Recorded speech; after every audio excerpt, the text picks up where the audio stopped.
ভিজিয়ে রেখেছিলাম, এবারে মিক্সচার বলে অল্প নিয়েছি, এই যে দেখুন। তা এবার পেস্ট করব। ঢাকনাটা বন্ধ করে নিচ্ছি। ঢাকনাটা বন্ধ করে নিলাম, পেস্ট করছি বন্ধুরা।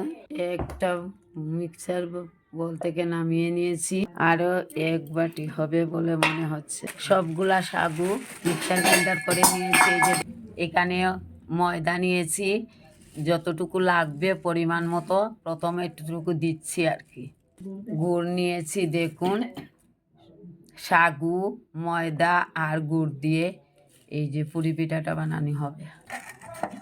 সাগু, গুড়, ময়দা একসঙ্গে ভালো করে মিশানো হচ্ছে। সাদা রিফাইন তেল ব্যবহার করছি আজকে। চুলার মধ্যে পিঠা বানানো হবে। এই যে বাপের বাড়িতে এসেছি বন্ধুরা, সবাই মিলে সাগুদানা দিয়ে পিঠা বানিয়ে দেখাবো। সাগুদানা, গুড় আর ময়দা খুব সুন্দরভাবে মিশানো হয়ে গেছে। এবার পিঠা রেডি। এই যে কড়ার মধ্যে দেওয়া হয়েছে, আগুন দেখা যাচ্ছে বন্ধুরা। এই চুলাটাকে আড়িয়া চুলা বলে।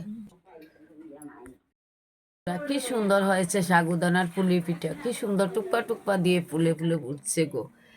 এই যে চুলায়, লাকড়ির চুলায় বানানো হচ্ছে, দেখুন কি ভালো লাগছে, তাই না বন্ধুরা? পিঠাগুলা দেখুন, সাগুদানা দিয়ে আজকে মালপা বা পুরি পিঠা বানিয়ে দেখালাম। সবাই লাইক কমেন্ট করতে ভুলবেন না, পাশে থাকবেন। ভালোবাসা অবিরাম। আপনারা পাশে থাকলে দেখুন খুব ভালো হয়েছে, একদম সফট হয়েছে। সফট মানে বয়স্ক মানুষের সাগুদানা পিঠা বানিয়ে খেলে খুব ভালো হবে। ধন্যবাদ বন্ধুরা, পাশে থাকুন।